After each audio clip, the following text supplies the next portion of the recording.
Hi, I'm Ruhi, and I've been writing for last 30 years. I've been writing as a journalist. I started writing for my school editorial board when I was a child. I used to write poems when I was really little. I used to dream of becoming a songwriter, but I was not very good at music. Anyway, I chose journalism as a career. I wrote a lot for several newspapers and magazines. For last 2 decades or so, I've done academic writing. I've written cover stories, newsletters, stories that have gone viral, stories that have won awards. Over the last 3 years, I wrote case studies and blogs and what is called brand marketing.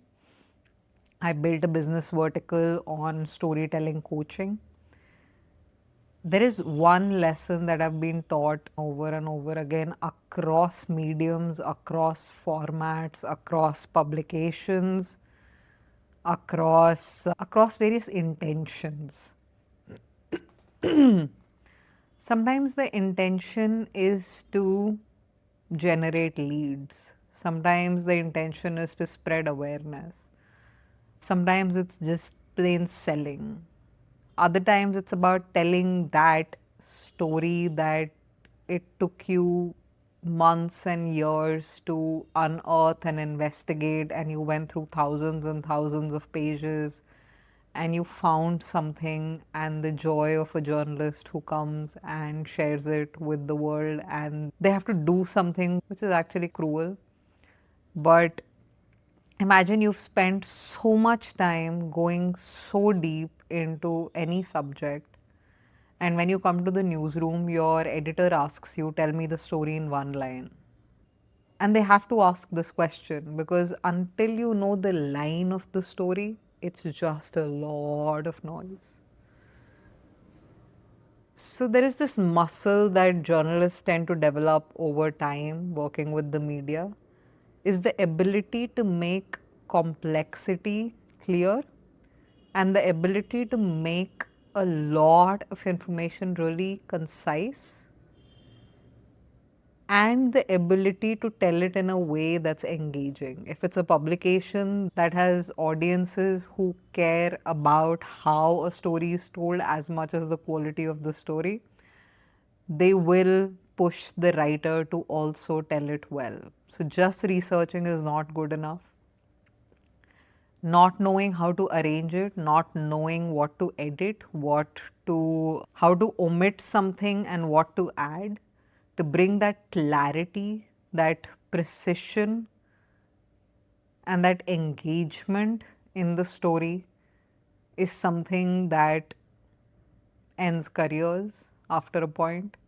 Because if you're not putting in the effort in thinking about something from the audience's perspective and from the perspective of the people you're writing about,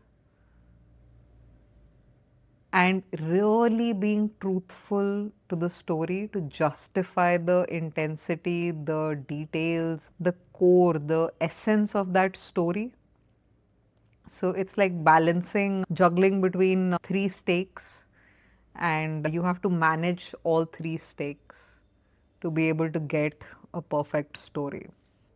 And something that happens which no one tells you, only someone who has been writing for a significant amount of time can tell you, is that you make mistakes every single time. You get better with every story that you write, but you also realize that sometimes you forget the basics. I made that mistake recently. If you look at the first 5, 6 videos, they have very few views. I forgot the lessons that I had learned in writing, and I was not able to transfer them to YouTube immediately. When I saw the results, I was like, I forgot about you. I forgot about the audience. I somehow got into this textbook teacher mode of storytelling who's trying to spread the message, but I forgot what is it that works for you.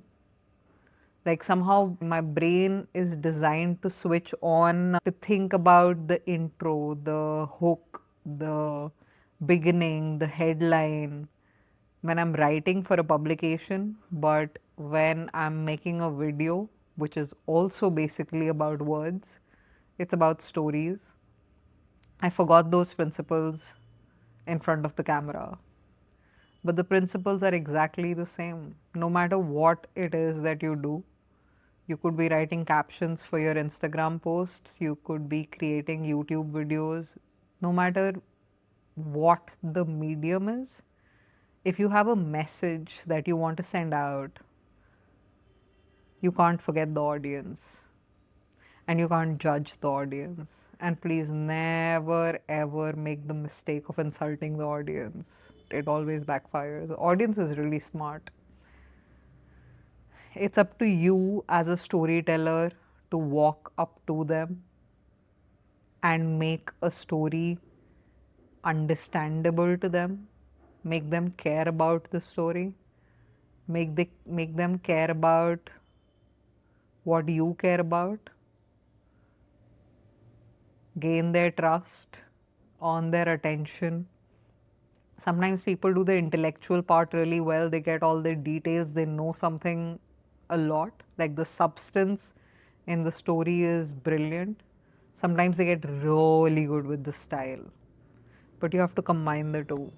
Style without substance does not lead to great results. Substance without style, unfortunately, also does not work.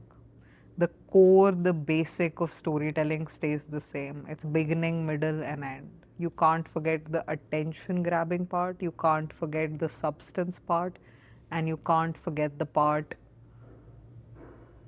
that's about bringing the two together to build trust, to show your credibility. Here is the audience, here are you, the storyteller. Story is the bridge. You'll meet somewhere in the middle. And as a new storyteller, you have to walk a lot on the bridge. Audience may walk very little. So, as a storyteller, I cannot ask you for a lot, but I have to do my job to make the story relatable to you. And you have to do the same thing for your audience. If you have something to say and you're not putting in the effort to tell that story in a way that can earn their attention, retain their attention, earn their trust, they can remember it, they can value it, they can care about it, there is work to do. Thank you.